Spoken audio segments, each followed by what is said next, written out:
Jamais je n'aurais imaginé que le jour où ma fille toucherait une fortune, la première chose qu'elle ferait serait de me jeter comme un déchet. Mais ce soir-là, alors que la pluie trempait mon pull et que les projecteurs de sa maison m'aveuglaient les yeux gonflés, ce n'est pas l'orage qui m'a brisé, c'est la voix de ma fille, tranchant la nuit comme du verre. Tu ne verras jamais un centime de mon argent, vieille sorcière. Ma valise a heurté le béton au moment même où elle prononçait ces mots, s'ouvrant comme une ampoule qui éclate. Des vêtements que j'avais pliés quelques heures plus tôt se sont répandus sur son allée immaculée. Des sous-vêtements, des chaussettes, un vieux chemisier que je mettais pour garder ses enfants. Ma brosse à dents a roulé dans le caniveau, comme si elle savait qu'elle n'avait plus sa place ici. Elle n'a pas scié. Son nouveau petit ami, à peine plus âgé que son propre fils, se tenait derrière elle, les bras croisés, un sourire narquois aux lèvres, comme s'il venait de remporter un prix. Le manoir derrière eux était encore à moitié ceint des rubans de l'agence immobilière. Elle n'avait même pas retiré le panneau « Vendu ». Je suis restée là, sans crier, sans supplier, juste le silence de la pluie qui collait mes cheveux à mon crâne et faisait couler mon mascara dans les rides de mon visage. Mais je suis restée immobile. Ces enfants n'étaient pas là, Dieu merci, ils n'ont pas vu leur grand-mère être jetée comme une vieille serpillière. « Tu es une sangsue » a-t-elle hurlé. « J'ai travaillé dur pour ça. Tu ne vas pas me pomper mon fric juste parce que tu es vieille. » Travailler dur ? Ma mâchoire s'est crispée, mais je n'ai toujours rien dit. Pas encore. Pas quand je connaissais la vérité qu'elle ne prenait même pas la peine de cacher. Elle avait gagné au loto 10 jours plus tôt, 10 millions d'euros, d'un coup. Et du jour au lendemain, j'étais devenue un poids mort. Elle disait toujours que si un jour on touchait le gros lot, on voyagerait ensemble, on achèterait une maison avec 2 logements.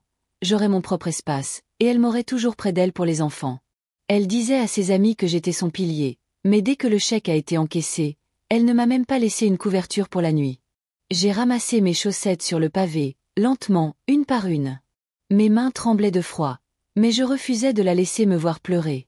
Elle me fixait avec ses yeux que j'embrassais pour leur souhaiter bonne nuit. Maintenant, ils étaient vides, plats. « Dégage de ma propriété ou j'appelle la police », a-t-elle dit. « Tu n'as aucun droit d'être ici. Aucun droit. » Les mots se sont logés quelque part derrière mes côtes. J'avais envie de hurler. J'ai payé ton loyer pendant 4 ans. J'ai élevé tes bébés pendant que tu passais d'un petit boulot à l'autre. J'ai renoncé à ma retraite pour t'aider à recommencer, encore et encore. Mais je ne l'ai pas fait, pas à ce moment-là, car je n'étais pas prête à lui donner la satisfaction de me voir m'effondrer.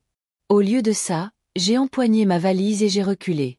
La pluie s'est mélangée à la terre sur mes chaussures, transformant tout en boue. Elle pensait que j'allais ramper, que je reviendrais la queue entre les jambes, reconnaissante pour des miettes. Mais elle avait fait une erreur, un petit oubli qui allait lui coûter tout. Elle n'avait jamais vérifié le nom inscrit sur le ticket de loto. Quelques semaines plus tôt, nous étions encore une équipe, ou du moins c'est ce que je me disais. Je préparais le dîner, je pliais le linge des enfants, je payais la moitié des factures avec ma petite retraite sans me plaindre. Elle était de nouveau entre 2 emplois. Un truc temporaire en attendant de savoir quoi faire. Je ne posais jamais trop de questions. Je faisais juste ce que j'avais toujours fait. Tenir la baraque pour nous deux. Cette petite maison, ce pavillon avec le carrelage fissuré et la rampe d'escalier écaillée, était encore rempli de bruit, de désordre et de dessins animés à la télé trop forte. Ce n'était pas parfait, mais c'était un foyer. On avait cette habitude, elle et moi. Chaque fois que la vie semblait trop lourde, trop sombre, on passait au tabac du coin et on prenait chacune un ticket de loto. C'était devenu notre petit rituel. Tu imagines, disait-elle en brandissant son ticket comme un passeport en or. 10 millions. Fini les nouilles instantanées, fini les appels des créanciers. Je riais et je répondais quelque chose comme « Oui, peut-être que j'aurai enfin cette balancelle dont je parle tout le temps. » On ne s'attendait jamais vraiment à gagner. Ce n'était pas le but. C'était l'espoir partagé entre nous sur des bouts de papier à 2 €, une façon de rêver sans engagement. Certaines semaines, on oubliait. D'autres, on rentrait à la maison et on alignait les tickets sur la table en choisissant nos numéros fétiches. Elle aimait toujours les dates d'anniversaire. Moi, je choisissais des numéros au hasard, juste pour jouer avec le destin. « Si je gagne, disait-elle en souriant, on partage tout. Je suis là pour toi, maman. » Elle disait toujours ça, je suis là pour toi, et je la croyais. Mon Dieu, je la croyais. Même quand elle ne payait pas sa part de la facture d'eau. Même quand elle levait les yeux au ciel quand je lui demandais de ranger le salon avant que les garçons ne rentrent, même quand elle me laissait garder ses enfants pour aller à des entretiens qui, bizarrement, se terminaient toujours dans des bars. Elle avait ses humeurs, Mais je leur trouvais des excuses. Elle est juste fatiguée. Elle fait de son mieux. Elle ne le pense pas, parce que c'est ce que font les mères. On amortit les chocs. On porte le poids qu'elle ne voit même pas qu'on porte. Mais cette semaine-là, quelque chose était différent. Elle a commencé à agir bizarrement, à prendre ses distances, à sursauter quand son téléphone sonnait, à crier sur les garçons, à chuchoter derrière des portes closes. Je pensais qu'elle était peut-être de nouveau déprimée ou dépassée. Je n'ai pas insisté. Puis le jeudi est arrivé. On regardait les infos locales, un reportage sur un ticket de loto gagnant vendu juste à côté, au tabac où nous allions toujours. Quelqu'un dans le quartier est millionnaire, a dit le présentateur. Elle s'est agitée sur le canapé, sans sourire. Tu achètes parfois des tickets là-bas? A-t-elle demandé, l'air de rien. Oui, ai-je dit, j'en ai pris un lundi en faisant les courses. Pourquoi? Elle a haussé les épaules, juste curieuse, sans même me regarder. Le lendemain matin, le ticket avait disparu. Pas dans le tiroir, pas derrière les magnets, pas sur le frigo. J'ai cherché partout, mon cœur se serrant à chaque placard que j'ouvrais.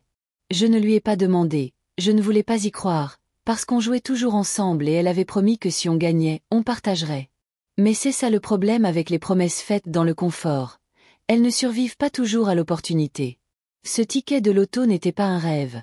Ce n'était pas une blague. C'était le mien. Je me souviens de l'avoir acheté si clairement, plus clairement encore que ce que j'avais mangé au petit déjeuner ce jour-là. Je faisais la queue derrière un homme qui hurlait au téléphone, la voix pleine de rage, maudissant une affaire ratée. Je voulais juste prendre mon lait, peut-être un paquet de chewing-gum, et rentrer à la maison. Mais quelque chose m'a poussé, peut-être l'ennui, peut-être le destin. J'ai souri en arrivant au comptoir et la buraliste m'a demandé si je voulais un ticket. J'ai failli dire non, mais je me suis entendu dire « oui, bien sûr, un flash ». Ça m'a coûté 2 €. J'avais encore le reçu dans mon portefeuille. J'ai laissé le ticket épinglé sur le frigo avec un magnet en forme de smiley. Un stupide magnet joyeux qui soutenait un avenir que je ne savais pas que j'étais sur le point de perdre. Quand je suis rentrée, elle était d'une de ses humeurs, parlant vite, faisant les 100 pas dans la cuisine, se plaignant d'un recruteur qui l'avait ignoré. Je ne l'ai pas interrompu, je ne le faisais jamais. J'ai simplement hoché la tête et essayé de l'apaiser avec une tasse de thé chaud et un reste de tarte. J'ai acheté un ticket, ai-je dit, en essayant d'alléger l'atmosphère. Peut-être qu'on va enfin quitter cette vieille bicoque. Elle n'a pas ri, elle n'a même pas souri. Elle a juste dit, ouais, ce serait quelque chose, et a continué de faire défiler son téléphone. J'ai collé le ticket sur le frigo et je l'ai oublié. Pas elle. Ce soir-là, elle a préparé le dîner, ce qu'elle faisait rarement, a servi du vin comme si nous fêtions quelque chose, sans jamais dire quoi. Elle m'a même embrassé pour me souhaiter bonne nuit. Le lendemain matin, le ticket avait disparu. Elle a laissé le magnet, juste le magnet, un sourire creux qui me fixait à chaque fois que j'ouvrais le frigo pour prendre du lait. Elle n'en a pas parlé. Je n'ai pas posé de questions car je voulais désespérément croire en sa bonté. Mais c'était avant qu'elle ne rentre avec de nouvelles chaussures, avant qu'elle ne commence à chuchoter au téléphone, à faire les 100 pas dans le couloir à minuit, avant qu'elle ne me claque la porte au nez en me disant qu'elle avait besoin d'espace pour réfléchir. Je suis restée silencieuse. J'ai espéré. J'ai attendu.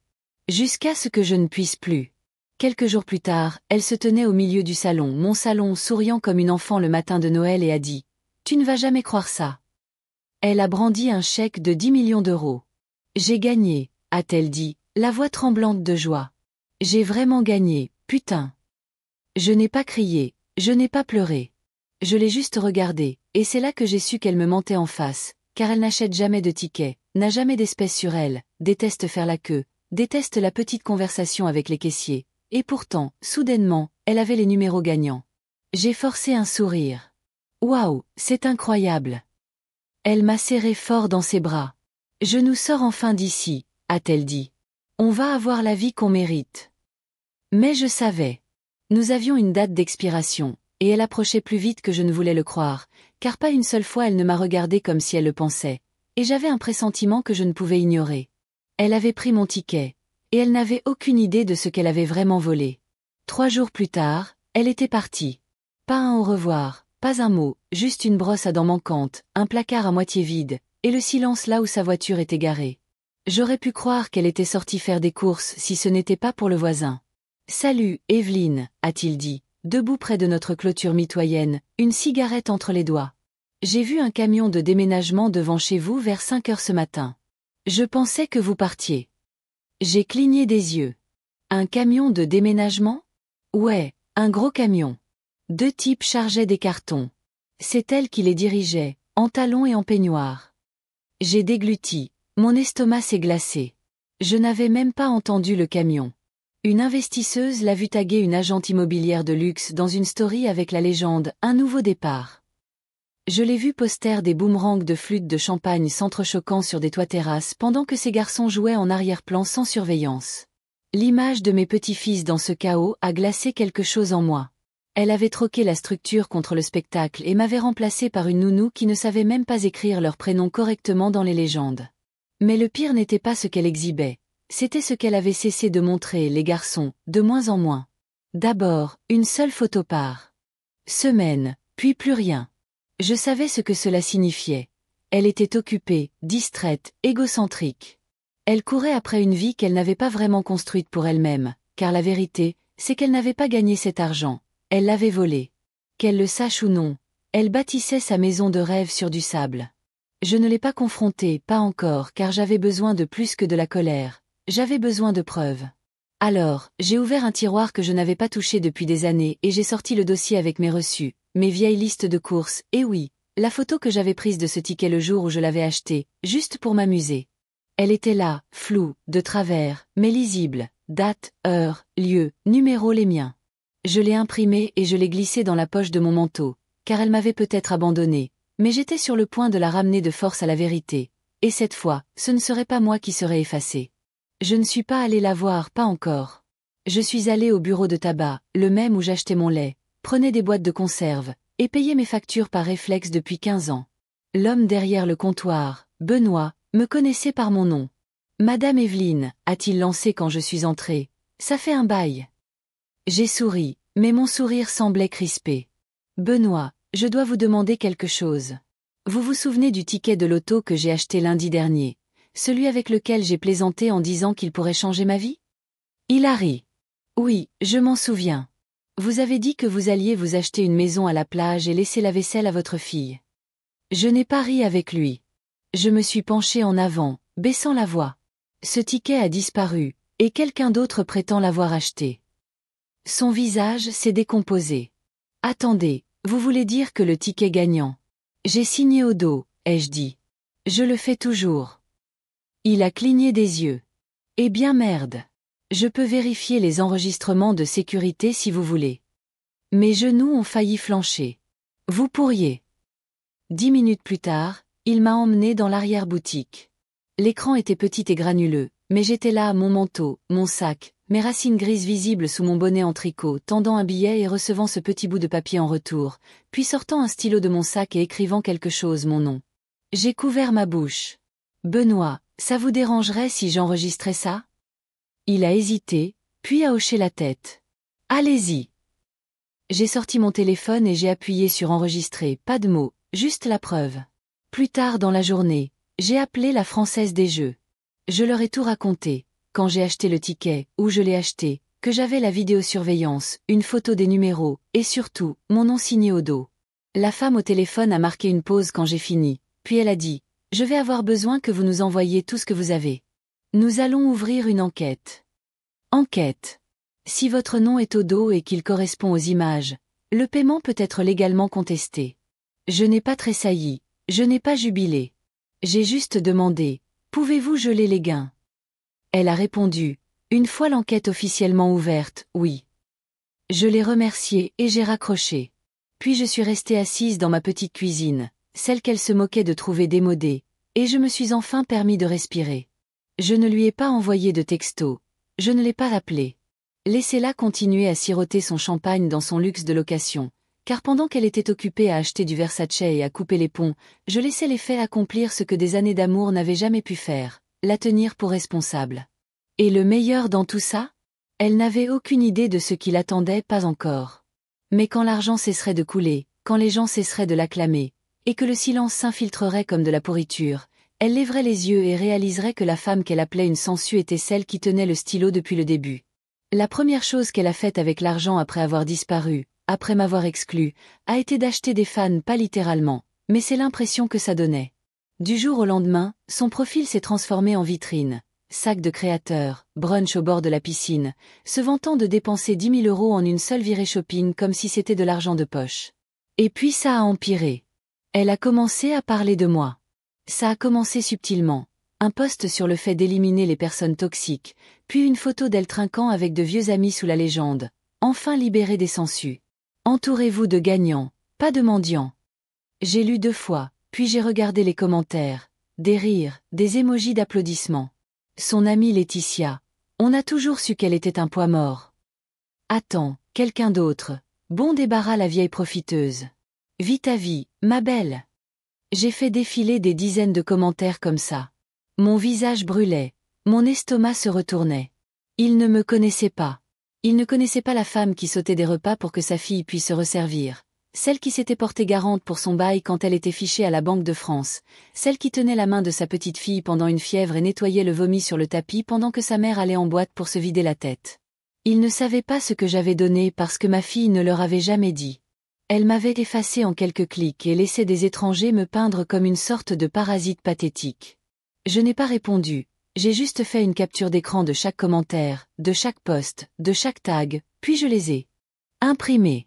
Car pendant qu'elle faisait du shopping pour sa popularité, j'étais assise avec une avocate nommée Maître Dana Moreau, recommandée par un voisin à la retraite qui avait vécu quelque chose de similaire. Maître Moreau portait des lunettes, parlait avec précision, et ne m'a jamais demandé si j'étais sûre. Elle a lu mes documents en silence, mes reçus, ma photo signée, les captures d'écran de la surveillance. Et quand elle a eu fini, elle m'a regardé dans les yeux et a dit « Ce n'est pas seulement une fraude, c'est un vol, et vous avez un dossier solide. » J'ai hoché la tête. Je ne veux pas de vengeance. Je veux ce qui me revient de droit. Oui. Nous avons tout soumis cet après-midi-là. À la fin de la semaine, la FDJ a confirmé, enquête active, paiement gelé, annonce publique reportée. Pourtant, je n'ai rien dit à ma fille, car à quoi bon avertir quelqu'un qui est déjà en train de brûler le pont derrière soi? Laissez-la s'avancer plus loin sur ce rebord. Laissez-la se moquer de moi plus fort pendant que les fondations s'effritaient sous ses talons. Plus elle postait, plus elle s'exposait, et elle n'avait aucune idée de qui la regardait plus maintenant. Elle continuait, plus fort, plus méchamment, plus suffisante, mais je n'ai pas répondu. Pas un texto, pas un appel, pas même un avertissement. Parce que quand quelqu'un danse au milieu d'une tempête qu'il ne voit pas venir, on ne lui crie pas d'arrêter. On attend, c'est tout.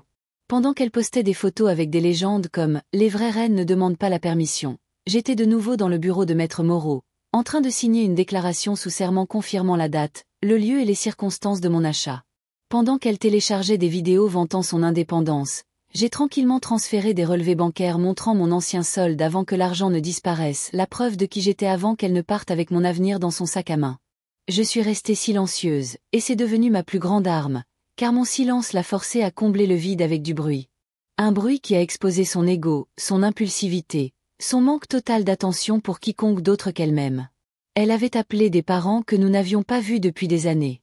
On devrait se revoir, disait-elle, faisant miroiter des voyages et des cadeaux comme des appâts. Des gens qui ne se souvenaient même pas de son anniversaire étaient maintenant dans ses commentaires, prétendant l'aimer. Et moi? Je regardais, sans jalousie, même plus avec tristesse, mais avec clarté. Parce qu'elle faisait la même erreur encore et encore, pensant que l'amour signifiait le contrôle, que le pouvoir signifiait la possession, que l'argent pouvait acheter une ardoise propre et l'amnésie. Mais ce qu'elle ne réalisait pas, c'est que pendant qu'elle traitait ce coup de chance comme un fantasme, je construisais quelque chose de solide, un dossier, une fondation, un avenir dans lequel elle n'avait plus sa place. Maître Moreau m'a appelé tard un soir. La Française des Jeux a officiellement reconnu votre réclamation. Il gèle tous les comptes associés au ticket gagnant jusqu'à ce que l'affaire soit résolue. Le paiement est suspendu indéfiniment. J'étais assise dans ma cuisine, une tasse de thé à la main, écoutant ces mots comme s'ils étaient de la musique. « Dois-je l'informer » ai-je demandé doucement. Maître Moreau a gloussé. « Non, les banques s'en chargeront pour vous. » Et bien sûr, 2 jours plus tard, ces réseaux sociaux sont devenus silencieux, un silence de mort. Pas de posts, pas de stories, pas de hall de luxe, pas de bulles de champagne, juste le silence. Je l'ai imaginé se réveiller, essayer d'utiliser sa carte et voir l'écran affiché refusé. Je l'ai imaginé essayer à nouveau, les doigts frénétiques, la voix confuse, et puis enfin la panique. Mais je n'ai pas souri, je n'ai pas applaudi, car il ne s'agissait pas de vengeance. Il s'agissait de dignité, la mienne. J'avais tout fait correctement. Je l'avais aimée au-delà de mes limites, sacrifiée au-delà de la raison, donnée sans prendre, et elle m'avait récompensé par l'exil et la moquerie. Mais maintenant elle recevait exactement ce qu'elle m'avait donné, rien. L'État a tout vérifié, chaque horodatage, chaque angle de caméra, chaque seconde granuleuse de vidéo qui montrait ma main prenant ce ticket, le glissant dans mon sac, signant mon nom d'une écriture tremblante. C'était le mien. Ils n'ont même pas hésité. Cela va procéder à une annonce publique. L'officiel m'a dit: nous allons publier une rectification et prévoir un communiqué de presse pour la véritable réclamante. Elle a dit « véritable réclamante ». Comme si c'était un titre, un rôle que j'avais mérité juste en étant honnête. Pour la première fois depuis des mois, je me suis sentie vue non pas comme la mère de quelqu'un, non pas comme un paillasson ou un fardeau, mais comme une personne qui s'était accrochée à la vérité même quand celle-ci l'avait presque écrasée. J'ai raccroché, et j'ai regardé la maison silencieuse autour de moi. Pas de lustre, pas d'escalier résonnant ni de vue sur l'océan, juste la bouilloire, le rideau effiloché, la peinture écaillée près de l'évier. Et pourtant, cela ressemblait plus à un foyer que n'importe quel manoir ne le pourrait jamais. Je ne me suis pas précipitée pour le dire à qui que ce soit, pas même au voisin qui m'avait prêté un plat à gratin et m'avait un jour murmuré « Vous êtes trop bonne pour être traitée comme ça ». Car il ne s'agissait pas de prouver quelque chose aux autres. Il s'agissait de me prouver quelque chose à moi-même, que je n'étais pas devenue folle, que je n'avais pas imaginé son changement, sa froideur. Au moment où elle a cessé de me voir comme une famille et a commencé à me voir comme une concurrente, elle a cru que je resterais silencieuse pour toujours, que je serais trop embarrassée, trop petite, trop vieille pour me battre. Mais elle a oublié, le silence ne signifie pas la faiblesse, et la dignité ne demande pas la permission. J'ai regardé par la fenêtre cette nuit-là, le ciel sombre et sans étoiles, et je me suis permis de ressentir quelque chose que je n'avais pas ressenti depuis des semaines, la paix. Parce que je n'avais pas seulement récupéré mon ticket, je m'étais récupéré moi-même, la version de moi qui connaissait sa valeur, qui savait quand donner et quand arrêter de donner, qui ne mesurait plus son amour à la quantité de choses qu'elle pouvait endurer. La conférence de presse était prévue pour la semaine suivante, avec un préavis minimal, juste assez de temps pour se préparer. Je n'ai rien dit à ma fille. Pourquoi l'aurais-je fait? Elle ne m'a jamais dit qu'elle partait, jamais dit qu'elle déménageait, n'a jamais dit un mot pendant qu'elle empochait 10 millions d'euros et disait au monde que c'était à elle. Elle a oublié de regarder en arrière, et je n'allais pas l'avertir de regarder devant. Laissez-la le découvrir comme je l'ai fait, seule, stupéfaite, debout au milieu d'une vie qui ne lui appartenait pas. La vérité était en route, et elle portait mon nom. La veille de la conférence de presse, je n'ai pas pu dormir, pas à cause des nerfs, pas à cause de la peur, mais à cause des souvenirs. Allongé sur mon vieux lit une place, le ventilateur de plafond vrombissant au-dessus de moi, je fixais l'obscurité tandis que des images défilaient dans mon esprit comme un film que personne n'avait demandé à voir. Ses premiers pas, son premier chagrin d'amour, comment elle s'était un jour glissée dans mon lit à 15 ans, les joues marbrées, le mascara coulant, murmurant « Pourquoi tout le monde part ?» Je l'ai tenue dans mes bras cette nuit-là jusqu'à l'aube. Je n'aurais jamais pensé qu'elle serait celle qui me laisserait derrière. Je pensais construire une vie où le sacrifice était sa propre récompense, que si je continuais à donner, à faire de la place pour son chaos, un jour elle se retournerait et dirait « Maman, je te vois ». Elle ne l'a jamais fait, et ça me brisait le cœur. Mais allongée là, dans le calme, j'ai réalisé quelque chose. J'avais fait tout ce que je pouvais, et elle avait fait son choix. Les gens aiment dire « Les liens du sang sont les plus forts ». Mais ils ne finissent jamais la citation. C'est le sang de l'alliance qui est plus épais que l'eau de la matrice, ce qui signifie que les liens que vous choisissez comptent plus que ceux dans lesquels vous êtes nés. Elle a choisi l'argent plutôt que la mémoire, l'ego plutôt que l'honnêteté, l'image plutôt que moi. Et j'en avais fini de me blâmer pour ça. J'ai pensé à toutes les fois où je l'ai bordée alors que je n'avais pas dormi, où j'ai payé son loyer avec l'argent destiné à mes médicaments, annulé des rendez-vous chez le médecin, des sorties avec des amis, même mes propres rêves parce que les siens semblaient toujours plus urgents. Mais maintenant, je ne me sentais pas vide, je me sentais purifiée, comme si tout ce qu'elle m'avait pris avait été remplacé par quelque chose de mieux, la clarté. Le lendemain matin, je me suis tenue devant le miroir, j'ai attaché mes cheveux et j'ai mis le chemisier que je gardais pour les jours de fête. Pas tapac accent grave l'œil, pas cher, mais c'était le mien. Le trajet jusqu'à la conférence de presse fut silencieux. Maître Moreau était assise à côté de moi, sa mallette sur les genoux, le regard calme. Elle ne m'a pas demandé si j'étais prête, elle savait que je l'étais. Nous sommes arrivés au petit auditorium, rien de grandiose, juste un podium, une bannière et une salle pleine de journalistes locaux bourdonnant de questions. L'officiel a appelé mon nom. Aujourd'hui, nous sommes ici pour clarifier la propriété légitime du ticket gagnant de 10 millions d'euros acheté au tabac de la Nationale 18. Les appareils photos ont crépité. Je me suis avancée. Ma voix n'a pas tremblé. Je m'appelle Evelyne Markham, ai-je dit. J'ai acheté ce ticket, je l'ai signé, et j'en suis la gagnante légitime. Tout fut terminé en 3 minutes, mais le silence qui suivit sembla éternel. La presse a essayé de poser plus de questions. J'ai souri poliment et je me suis retirée, car je n'avais plus besoin de me justifier. La vérité avait déjà parlé, et quelque part, le monde parfait de ma fille se fissurait. Je n'avais pas besoin de regarder.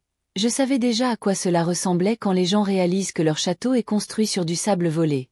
Je n'ai rien posté après la conférence de presse, pas de tag, pas de vantardise, je n'ai même rien dit à personne en dehors du cercle juridique. Mais d'une manière ou d'une autre, elle n'en avait toujours pas entendu parler, car le lendemain matin, elle a posté une story depuis un bar sur un toit, portant de nouvelles perles et tenant un cocktail comme si le monde lui appartenait encore. Manifester plus de millions, disait la légende. J'ai regardé mon téléphone, les lèvres serrées. Elle n'avait aucune idée que l'État avait gelé ses comptes. Aucune idée que l'enquête était terminée. Aucune idée que son nom était sur le point d'être effacé de chaque centimètre du prix qu'elle avait réclamé. Et je ne lui devais aucun avertissement. Laissez-la profiter d'un dernier coucher de soleil sur un horizon de location. J'avais organisé la conférence de presse pour une raison. Préavis minimal, lieu discret, juste assez de présence pour être officielle mais pas assez pour l'alerter avant que ce ne soit fait. Elle ne le savait pas parce que je ne lui avais pas dit. Et elle n'avait pas vérifié parce qu'elle me pensait incapable d'agir. C'était son point aveugle. Elle pensait que mon silence signifiait la reddition. Elle a oublié qu'il avait élevé la femme qui assistait aux réunions scolaires avec une colonne vertébrale d'acier, la femme qui faisait des heures supplémentaires pour payer son appareil dentaire, puis qui a cousu sa robe de bal de fin d'année avec du tissu en solde parce qu'elle ne pouvait pas se permettre celle qu'elle voulait vraiment, la femme qui est restée debout toute la nuit pour la soutenir à travers les ruptures, les crises d'angoisse, les larmes postpartum. J'avais été sa colonne vertébrale jusqu'à ce qu'elle la brise. Maintenant, je me tenais seule, pas plus faible, pas diminuée, mais plus lucide. Je n'avais pas besoin que le monde sache ce qu'elle a fait. J'avais juste besoin que la loi le sache, et c'était le cas. Maître Moreau m'a envoyé les documents mis à jour cet après-midi-là, la preuve que l'État m'avait transféré tous les droits sur les gains, que le paiement serait réémis à mon nom, que l'ancienne réclamante, ma fille, n'avait plus légalement droit à un centime.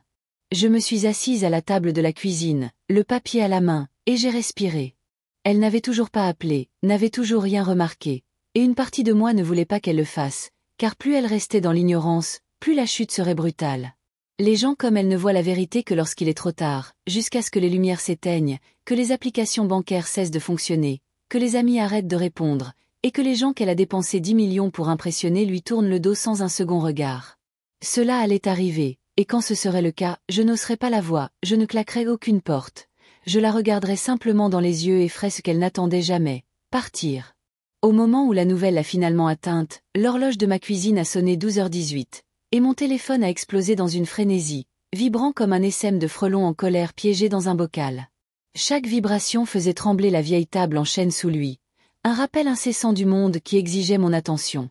J'ai ignoré chaque appel, chaque sonnerie, chaque pulsation insistante. Mon cœur savait qui il attendait, et ce n'étaient ni les voisins, ni les chaînes d'information, ni les voix curieuses avides de potins. Je suis restée assise, les mains jointes sur mes genoux, le poids des années pesant sur ma poitrine comme une pierre polie par le courant infini d'une rivière. J'attendais elle. À 13h43, j'ai finalement décroché. L'écran du téléphone s'est illuminé avec son nom. Un nom qui autrefois signifiait la famille mais qui avait maintenant un goût amer, comme un café laissé trop longtemps sur le feu. J'ai répondu, et elle ne s'est pas embarrassée de politesse, pas de bonjour, pas de ça va. Sa voix a déchiré la ligne, brute et déchiquetée.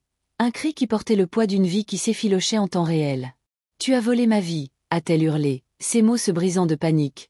Le genre qui éclate quand quelqu'un réalise que le masque soigneusement conçu qu'il a porté pendant des années fond sous l'éclat de la vérité, exposé à la vue de tous. Sa voix était une tempête, sauvage et sans filtre. Mais je suis restée silencieuse, laissant la tempête faire rage. Je pouvais l'imaginer faisant les 100 pas, ses ongles manucurés s'enfonçant dans ses paumes, son monde s'effondrant sous la lumière crue d'une scène publique.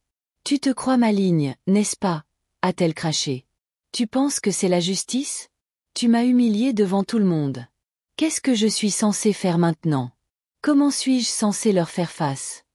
Ces mots sont restés en suspens, tremblants, et j'ai laissé le silence s'étirer juste assez longtemps pour la sentir se tortiller. Quand j'ai finalement parlé, ma voix était stable, basse, une lame aiguisée par des années à ravaler ma propre douleur. Tu pourrais commencer, ai-je dit, par me dire merci. La ligne est devenue si silencieuse que j'ai pu entendre son souffle se couper. Un hoquet vif et surpris. Pourquoi? A-t-elle exigé, sa voix se fissurant comme une fine couche de glace sous le pied. Je me suis adossée à ma chaise, le craquement de son vieux bois manquant. Pour les 5 ans où j'ai maintenu cette maison à flot quand tu ne pouvais pas garder un emploi. Pour les 3 fois où j'ai remboursé tes dettes de carte de crédit sans un mot, même si cela signifiait sauter mes propres factures. Pour avoir élevé tes enfants, pendant que tu étais dehors à te chercher dans des bars et des rêves d'emprunt. Pour ne pas avoir appelé la police cette nuit où tu t'es éclipsé avec un ticket de loto qui n'était pas le tien, les mains tremblantes mais les yeux froids. Tu mens, a-t-elle claqué, mais il y avait un tremblement dans sa voix, une fissure dans son armure. Elle savait, elle avait toujours su. Non, ai-je dit, mes mots tranchant net dans son déni. J'ai des preuves. J'ai signé le ticket. La vidéosurveillance du magasin a été vérifiée. J'aurais pu le récupérer discrètement, régler ça dans l'ombre où tu l'as laissé, mais tu t'es assuré que tout le monde entende ta version, n'est-ce pas? Paradant sur cette scène, racontant ton histoire aux caméras, alors je me suis assuré qu'ils entendent la mienne. Elle a craqué alors, non pas avec des larmes douces ou des remords, mais avec les sanglots bruts et désespérés de quelqu'un qui regarde son empire de mensonges s'écrouler. Tu as tout gâché, a-t-elle étouffé, sa voix épaisse de ce genre de peur qui vient quand le monde vous voit pour qui vous êtes. Non, ai-je dit, calme comme un matin d'hiver. Tu as construit cette ruine. J'ai juste arrêté de prétendre que c'était un palais. Son souffle s'est de nouveau coupé, et je pouvais presque la voir chercher ses mots, chercher un moyen de reprendre le contrôle. Tu ne comprends pas, a-t-elle plaidé. J'ai acheté des choses, la maison, la voiture, les vêtements, tout. Tout est parti maintenant, n'est-ce pas? Tu as tout pris. Je n'ai pas scié. J'ai déjà donné la moitié, ai-je dit, ma voix. Inébranlable, chaque mot délibéré. À des refuges pour femmes, à des mères célibataires qui se battent pour leurs enfants, pas qui les abandonnent, à celles qui ne traitent pas leur propre chair et leur propre sang comme des ordures laissées sur le trottoir. Elle a eu un hoquet, un son si aigu que c'est comme si je l'avais giflé. Tu es folle, a-t-elle murmuré, mais il ne restait plus aucune conviction, seulement l'écho de sa propre défaite. Non, ai-je dit, ma voix douce mais inflexible. J'en ai fini d'être ton ombre, ton filet de sécurité, ta partenaire silencieuse dans une vie que tu n'as pas méritée. Et puis j'ai raccroché. Sans avertissement, sans hésitation, juste le clic silencieux de la fin de l'appel, comme la fermeture d'une porte que j'avais tenue ouverte bien trop longtemps. Le silence qui a suivi était différent, pas lourd, pas étouffant, mais léger, comme la première respiration après une longue plongée sous l'eau. Pour la première fois depuis des années, je ne me sentais pas comme une mère nettoyant le chaos de quelqu'un d'autre ou une sœur portant le poids de quelqu'un d'autre. Je me sentais moi, entière, sans fardeau, la vraie gagnante d'un jeu que je n'avais pas choisi de jouer. Mais en posant le téléphone, une lueur de quelque chose s'est agitée dans ma poitrine, pas de la culpabilité, pas de regret, mais une question. Que se passe-t-il ensuite, quand on a brûlé le pont qu'on a passé une vie à construire? J'ai jeté un coup d'œil à l'horloge. La journée était encore jeune, et le monde extérieur attendait de voir ce que j'allais faire de ma victoire. Le soleil avait à peine franchi l'horizon le lendemain matin que le monde a commencé à basculer sous ses pieds. À l'aube, ses comptes étaient gelés, verrouillés comme un coffre-fort. Les banques, avec leur efficacité glaciale, avaient agi rapidement. Une fois la plainte pour fraude confirmée, leurs systèmes ont clignoté en rouge sous le poids de sa tromperie. Sa maison, ce manoir de verre étincelant dont elle s'était vantée sur tous les réseaux sociaux, était maintenant sous examen, son titre de propriété empêtré dans un nœud juridique qu'elle ne pouvait défaire. La voiture, un cabriolet élégant qu'elle conduisait comme une couronne, était louée sous un nom auquel elle n'avait plus aucun droit légal. Même les bijoux, ces chaînes et bagues scintillantes qu'elle portait comme une armure, et les sacs de créateurs empilés dans son placard comme des trophées d'une guerre qu'elle n'avait pas menée, chacun d'eux était tracé jusqu'à des reçus, et aucun ne portait son nom. La vérité défaisait sa vie fil par fil, et je n'avais pas à lever le petit doigt. C'est ça, le vol. C'est un château de cartes, fragile et éphémère. Une fois que la vérité souffle dessus, il s'effondre sous son propre poids.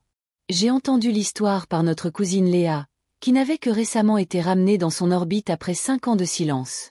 Léa m'a appelé, sa voix un mélange de choc et d'amusement macabre, racontant comment ma fille, celle qui m'avait hurlé dessus la veille, était entrée en trombe dans une boutique du centre-ville, son air habituel de confiance intouchable la suivant comme un parfum. Elle avait passé sa carte pour un foulard en soie, quelque chose pour apaiser la piqûre de son humiliation publique. L'écran a clignoté en rouge, refusé. Elle a essayé une autre carte, ses joues rougissant tandis que le sourire poli de la caissière se crispait. Refusé.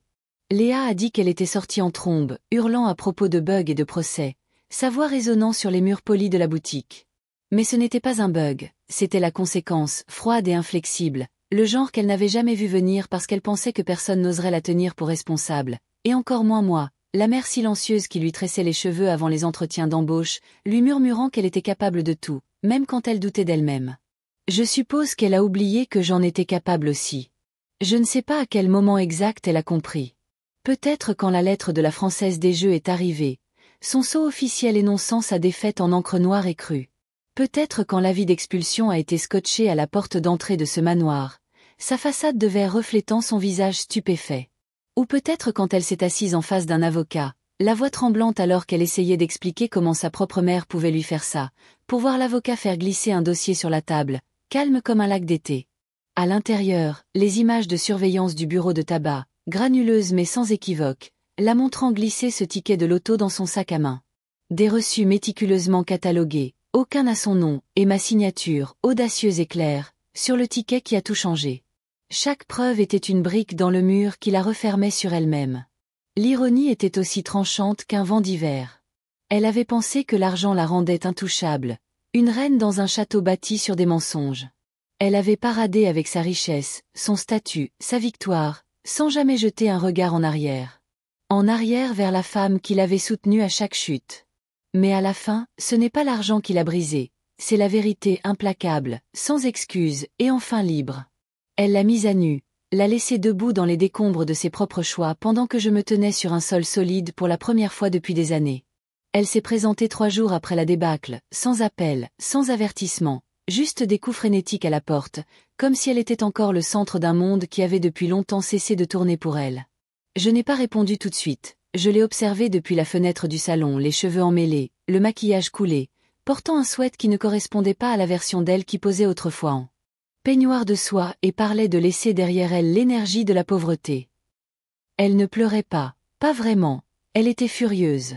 J'ai ouvert la porte d'1 centimètre, juste assez pour voir ses yeux. « Maman », a-t-elle dit, la voix sèche, essoufflée, « il faut qu'on parle. » Je n'ai pas bougé.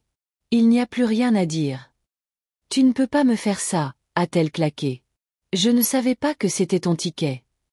Tu n'as pas demandé, ai-je répondu. Tu n'as même pas vérifié. Tu l'as juste pris et tu as filé. Sa bouche s'est contractée. D'accord, très bien, j'ai peut-être merdé, mais geler mes comptes, tout reprendre ce n'est pas la justice, c'est de la vengeance. J'ai incliné la tête. Tu m'as traité de sorcière, de sangsue. Tu as affiché mon humiliation comme si c'était un jeu. C'était. A-t-elle commencé, puis s'est arrêtée, réalisant qu'aucune excuse n'était assez bonne. J'ai attendu. Elle a déplacé son poids d'un pied à l'autre. J'ai besoin d'aide. Voilà, la vérité sous tout ce bruit, pas de remords, pas de culpabilité, juste le besoin. Elle avait de nouveaux besoins de moi, mais pas comme une mère, comme une ressource. J'ai laissé le silence s'étirer assez longtemps pour qu'elle se tortille. Sa voix est devenue plus dure, plus désespérée. Tu as fait passer ton message, tu as récupéré ton argent, tu as ton nom sur le chèque. Heureuse maintenant? On peut revenir à la normale. J'ai réfléchi à ça un instant, à ce que la normale signifiait. Cela signifiait que je la portais, que je la finançais, que je nettoyais derrière elle pendant qu'elle construisait des châteaux avec mes os. Je l'ai regardée droit dans les yeux.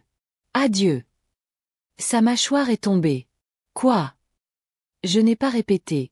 J'ai juste commencé à fermer la porte.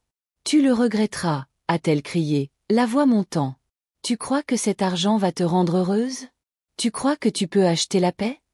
J'ai marqué une pause, et pour la première fois, j'ai souri. Non, mais je t'ai racheté pour te sortir de ma vie. Puis j'ai fermé la porte, pas un claquement, juste le silence.